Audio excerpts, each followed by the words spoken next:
मुंबई की चमचमाती रोशनी और समंदर की लहरों के बीच किस्मत ने दो अजनबियों को मिलाया। आरब, एक जुनूनी कलाकार, और मीरा, अपनी आवाज से दिलों को छू लेने वाली एक गायिका। उनकी नजरें मिलीं और बस वहीं से एक अनकही कहानी शुरू हो गई। उनकी कला और संगीत ने एक दूसरे की आत्मा को छुआ और धीरे धीरे उनके दिल एक हो गए। लेकिन क्या ये दोनों अपने प्यार को समाज और हालात की कठिनाइयों से बचा पाएंगे? क्या उनका सपना एक साथ जीवन बिताने का सच हो पाएगा, या उन्हें अपनी राहें अलग करनी पड़ेंगी? जानिए इस दिल छू लेने वाली प्रेम कहानी में, जहां प्यार, संघर्ष और उम्मीद की परिभाषा हर मोड़ पर बदलती है। पिनाकिन प्रोडक्शन प्रस्तुत करता है लव शैडो। मुंबई के हलचल भरे जीवन के बीच, जहां ट्रैफिक का शोर और जीवन का संगीत चलता रहता था, वहीं आरव अपने दिनों को दुनिया को अपने कैनवास पर उतारने में बिताता था। एक दिन अचानक बारिश के बीच आरव चर्च गेट स्टेशन के पास भागते हुए अपने कैनवास को बचाने की कोशिश कर रहा था। तभी उसने देखा मीरा, जो छाते के बिना भीगती हुई बारिश से खुद को बचाने की कोशिश कर रही थी। बारिश की बूंदें उसकी त्वचा पर गिर रही थीं।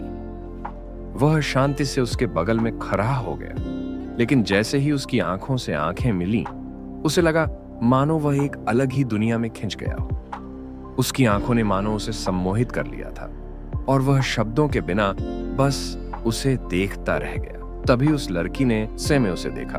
क्या हुआ? ऐसे क्यों देख रहे हो? आरव थोड़ा झेंपते हुए बोला, मुझे लगा आप बारिश में इस तरह अकेली खड़ी हैं। शायद आप मदद चाहें।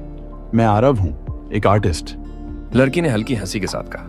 मुझे मदद की जरूरत नहीं है, लेकिन आर्टिस्ट हो, क्या बनाते हो? आरव ने उत्साहित होकर जवाब दिया, पेंटिंग्स। मैं मुंबई की जिंदगी और इसके रंगों को कैनवास पर उतारने की कोशिश करता हूँ। दिलचस्प है। मैं मीरा हूँ और मैं शास्त्रीय संगीत सीख रही हूँ। उस दिन उनकी बातचीत बारिश की बूंदों के साथ बहती रही। आपकी सबसे पसंदीदा पेंटिंग कौन सी है? मीरा ने उत्सुकता से पूछा। मेरे दिल के करीब एक पेंटिंग है जिसे मैंने अपनी माँ के लिए बनाया था। आरव ने मुस्कुराते हुए जवाब दिया। उसमें माँ की आंखें और उनकी सादगी है। वाह, क्या कभी मैं वो देख सकती हूँ? मीरा ने पूछा। बिल्कुल, लेकिन एक शर्त है। आरव ने शरारत भरे लहजे में कहा। क्या शर्त? मीरा ने मुस्कुराते हुए पूछा। आपको मुझे अपनी आवाज में कोई राग सुनाना होगा। आरव ने जवाब दिया। मीरा ने थोड़ी झिझक के बाद एक राग छेड़ा और उसकी आवाज बारिश की बूंदों में घुल गई। आरव मंत्रमुग्ध होकर सुनता रहा। आपकी आवाज तो जादू है। और आपकी आंखों में कलाकार का जुनून। मीरा ने मुस्कुराते हुए जवाब दिया। बारिश थमने के बाद भी दोनों के बीच बातचीत का सिलसिला खत्म नहीं हुआ। आरव ने थोड़ी झिझक के साथ पूछा, क्या मैं आपको इंस्टाग्राम पर फॉलो कर सकता हूँ? शायद वहाँ आपकी कुछ संगीत की क्लिप्स देखने को मिल जाए। मीरा ने मुस्कुराते हुए कहा। क्यों नहीं, लेकिन बदले में मुझे भी आपकी पेंटिंग्स देखनी होंगी। दोनों ने एक दूसरे के इंस्टाग्राम आईडी का आदान प्रदान किया। जाते जाते मीरा ने हल्के मजाक में कहा, उम्मीद है अगली बार जब मिलेंगे तो आप मुझे कुछ बेहतर आर्ट दिखाएंगे। आरव ने जवाब दिया। और आप भी मुझे अपनी नई धुन सुनाएंगी। दोनों ने अपनी राह पकड़ी, लेकिन मीरा की हंसी, जो उसके सितार की धुन जैसी थी, आरव के दिल को गर्माहट से भर देती थी। हफ्ते बीतते गए और उनका बंधन गहराता गया। सपने साझा करने से लेकर समुद्र के किनारे, मरीन ड्राइव पर, तारों भरे आसमान के नीचे टहलने तक, आरव और मीरा की प्रेम कहानी धीरे धीरे खिलने लगी। दोनों ने मिलकर एक ऐसा सपना देखा जिसे वे साथ में जीना चाहते थे। एक शाम आरव ने मीरा को एक खास जगह बुलाया। ये वही जगह थी जहां वे पहली बार मिले थे। मीरा ने आते ही मुस्कुराते हुए पूछा, ये सब क्यों? इतनी तैयारी? मीरा, जब से मैंने तुम्हें देखा है मेरी जिंदगी बदल गई है। क्या तुम मेरे साथ इस सफर को हमेशा के लिए चलोगी?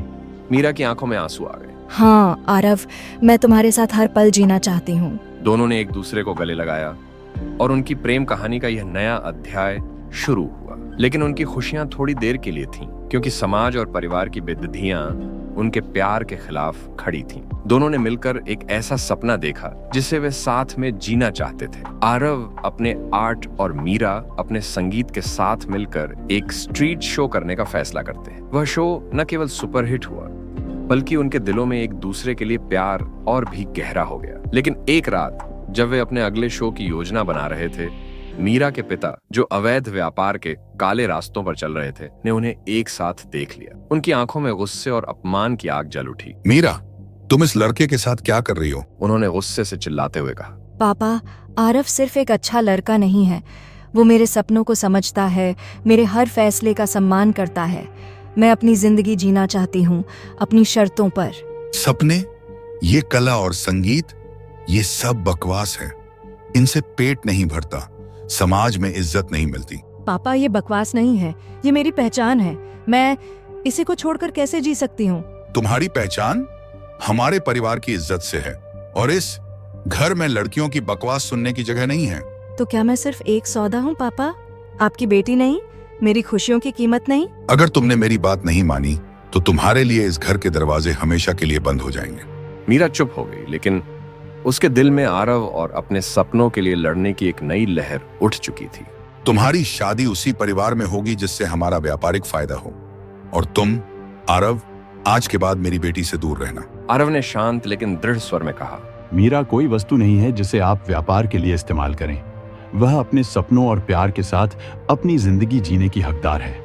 लेकिन मीरा के पिता ने उनकी बातों को अनसुना कर दिया और मीरा को घर ले गए। उस रात आरव और मीरा के दिलों में डर और बेचैनी का अंधेरा गहराने लगा। मीरा ने अपने पिता की क्रूरता का सामना किया, जबकि आरव ने अपने आर्ट में अपना दर्द उतारा।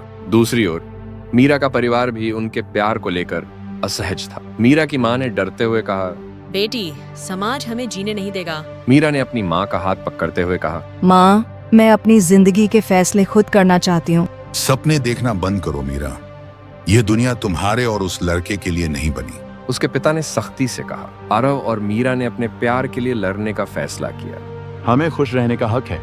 आरव ने उसका हाथ थामते हुए कहा। दोनों ने अपने परिवारों को समझाने की योजना बनाई, यह मानते हुए कि अंततः उनका प्यार जीत जाएगा। आरव ने उनकी कहानी को चित्रों की एक श्रृंखला में बदलना शुरू किया, यह सोचकर कि कला उसके माता पिता के दिलों को पिघला देगी। मीरा ने एक आत्मीय संगीत रचना की, इसे उनके सफर को समर्पित किया, लेकिन उनकी कोशिशों का सामना शत्रुता से हुआ। परिवारों की असहमति धमकियों में बदल गई और जोरा रिश्तेदारों और समाज की गॉसिप के दबाव का सामना करने लगा। आरव के पिता ने उसकी पेंटिंग्स जब्त कर लीं और उसे मीरा से मिलने से मना कर दिया। प्रेमी चोरी छिपे मिलने लगे। उनके दिल भय और दुख से भारी हो गए। एक शाम जब वे भागने की योजना बना रहे थे, मीरा को उसके भाई का फोन आया, जिसने आंसुओं के साथ उसे घर आने की गुहार लगाई। मीरा ने आरव से वादा किया, मैं जल्द लौटूंगी, तुम मेरा इंतजार करना। लेकिन वह आखिरी वादा साबित हुआ। मीरा के घर पहुंचने पर उसका भाई, जो गुस्से और समाज की झूठी शान में अंधा हो चुका था, आग बूला हो उठा। तुमने हमारी इज्जत को मिट्टी में मिला दिया, उसने चीखते हुए कहा। मीरा ने उसकी आंखों में आंसू और आत्मविश्वास के साथ जवाब दिया, इज्जत प्यार को कुचलने में नहीं, उसे अपनाने में है। उसके भाई की आंखों में नफरत की आग थी। तू हमारे खिलाफ जाएगी? उस आरव के लिए हमारी इज्जत मिट्टी में मिलाने की कोशिश कर रही है तू। भाई, तुम नहीं समझ रहे हो, ये मेरी जिंदगी है। मैं आरव से प्यार करती हूँ, ये कोई गुनाह नहीं है। उसका भाई उसकी बातों को अनसुना करते हुए उसकी तरफ बढ़ा। उसकी उंगलियां लोहे की तरह सख्त थीं जब उसने मीरा की कलाई पकड़ी। प्यार, तुम जैसे लोग सिर्फ हमारी नाक कटाने के लिए पैदा हुए हो। आज मैं तुम्हें सबक सिखाऊंगा कि इज्जत क्या होती है। फिर उसने बेरहमी से मीरा को जमीन पर धक्का दे दिया। मीरा ने गिरते हुए दर्द से कराहते हुए अपने फोन की ओर हाथ बढ़ाया। उसने कांपते हुए आरव को कॉल लगाया। आरव, मुझे बचा लो। लेकिन इससे पहले कि वह कुछ और कह पाती, उसके भाई ने फोन छीनकर दीवार पर पटक दिया। फोन के टुकड़े फर्श पर बिखर गए। अब तुझे आरव नहीं बचा पाएगा। आज मैं तेरे उस प्यार को खत्म कर दूंगा। मीरा ने खुद को छुड़ाने की कोशिश की, लेकिन उसका भाई ताकतवर था। उसने मीरा को घसीटते हुए बालकनी तक पहुंचा दिया।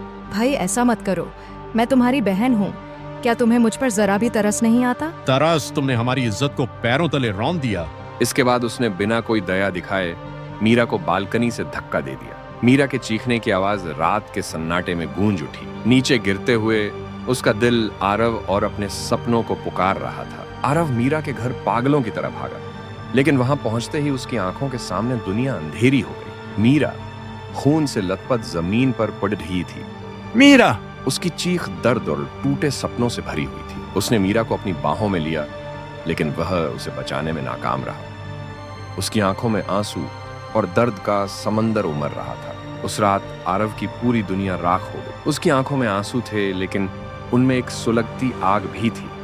उसकी पेंटिंग्स अब उसके भीतर की अराजकता और अंधकार को चीख चीख कर बयां करती, जिनमें कभी मीरा के प्यार के रंग झलकते थे। महीनों तक आरव ने अपने गुस्से को अपनी कला में ढाला। उसके चित्र अब समाज की कठोरता और कट्टरता पर प्रहार करते। हर रंग एक चीख थी, हर ब्रश का स्ट्रोक एक विद्रोह। शहर की गलियों में मीरा और आरव की कहानी गूंजने लगी, लेकिन अब यह एक त्रासदी नहीं, एक चेतावनी बन गई। उनकी प्रेम कहानी समाज को उसकी क्रूरता का आईना दिखाने लगी। सड़क के कलाकारों ने उनकी कहानी को दीवारों पर उकेरा और संगीतकारों ने मीरा की अधूरी धुनों को जीवंत किया। लेकिन आरव का दर्द कभी शांत नहीं हुआ। वह अब मीरा के बिना अधूरा नहीं था, बल्कि एक ऐसा बवंडर बन चुका था जो समाज की झूठी शान को मिटाने की कसम खा चुका था। उसकी आंखों में अब केवल अंधेरा था, और उस अंधेरे में मीरा का प्यार उसकी शक्ति बन चुका था, जो उसे हर लड़ाई के लिए तैयार करता था। सालों बाद आरव की कला ने एक नया जीवन पाया। उसकी पेंटिंग्स, जो उसके दर्द और मीरा के प्यार की गवाही थीं, एक युवा कलाकार के हाथों खोजी गईं। उस कलाकार ने आरव की रचनाओं को दुनिया के सामने लाने का फैसला किया।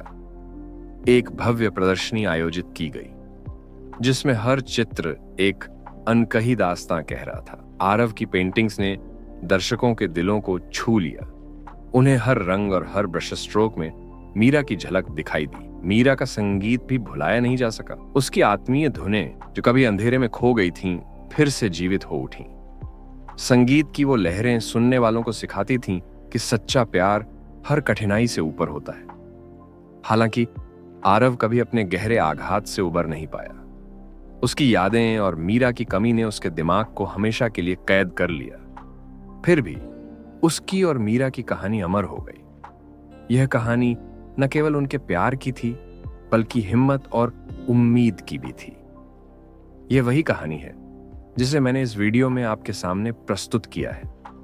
अगर आपको यह प्रेम कहानी दिल को छू गई हो, तो कृपया लाइक करें, शेयर करें और सब्सक्राइब करें, ताकि मैं आपके लिए ऐसी और भावुक और प्रेरणादायक कहानियां ला सकूं। धन्यवाद।